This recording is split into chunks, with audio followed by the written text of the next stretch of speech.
Türkmen mediasy 11-nji dekabrda Bitaraplyk güni baýramynyň bir gün öňünden Ahal welaýatynyň çäginde ýene bir şanly wakanyň bolandygyny, Kaka etrabynda täze çagalar wagynyň açylandygyny we oňa parlamentiň deputaty Serdar Berdimuhamedowyň gatnaşandygyny habar berdi. Mundan öň dürli bayramçylyklara gawat paýtagtda we ýurdun beýleki sebitlerine ulanmaga berilýän desgalaryň açylyş dabaralaryna köpürenç prezident Serdar Berdimuhamedowyň özi gatnaşardy.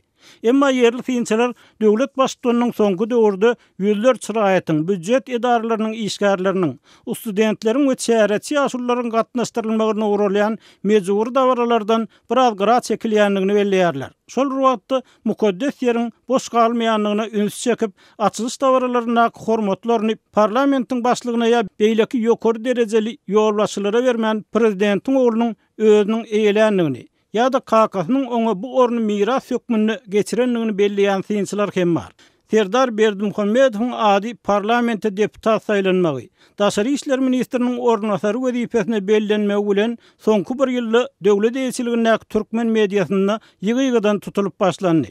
Misal üçin noýabr aýynda Serdar Berdimuhamedow prezidentden we Daşary işler ministrinden soň Ýewropada hukuksyzlyk hyzmatdaşlyk guramasynyň milli azlyklar goýunçy ýokary komissary Aşgabatda sapara gelen Lamberta Zanner bilen duşan möhüm türkmen resmiýetleriniň biri boldy. Prezidentiň oglu oktyabr aýynda Göktepe etrabynyň köpetda we ogadan nepe geňeşlikleriniň çäklerine düýüp tutulan ýaşaýyş toplumlarynyň Göktepe we Kaka etraplarynda düýüp tutulan täze oglaryň dabaralaryna, sentýabr aýynda Kaka etrapynda ulanylmagy berilen saglyk desgalarynyň dabaralaryna hem esasy resmi boldy. Serdar Berdimuhamedowyň Kakasy bilen atly, tigirli gedelenjedişi, maşin bejerip, maşin ýarşyna taýýarlanşy, hatda daşary ýurt saparlaryna bolup, hökümet, döwlet ýolbaşçylary, ministrler, parlament wekilleri şol tanyny BMG'nyň baş sekretary Antonio Guterres bilen duşuk geçirenligi hem habar berildi.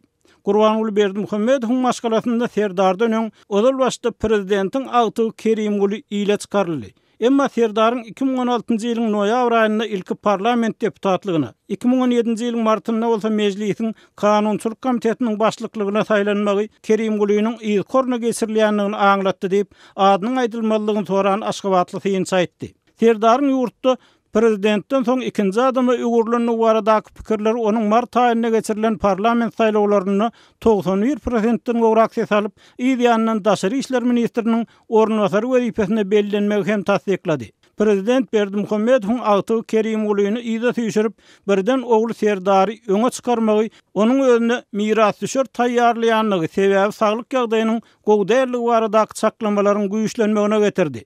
Siyasi meydana gelmeden öň sosial gomlarda çykan maglumatlary görä Serdar esasan ilmi işler bilen meşgully. Şol wagtda parlament saýlawlaryna kandidat bolanyna çap edilen resmi terjime halynyň başga Serdar Berdimuhamedowyň hakyky ukuyup başarnyklary, pikir düşünjesi köpçüligi ma'lum bolmany galýar. Yerli fiinçiler bu ýapyklykda prezidentiň ogluny ýurtdaky döwlet propagandasynyň ikinji obýektini öwürýän media senzurasynyň ul rol oýnaýanlygyny belleýärler.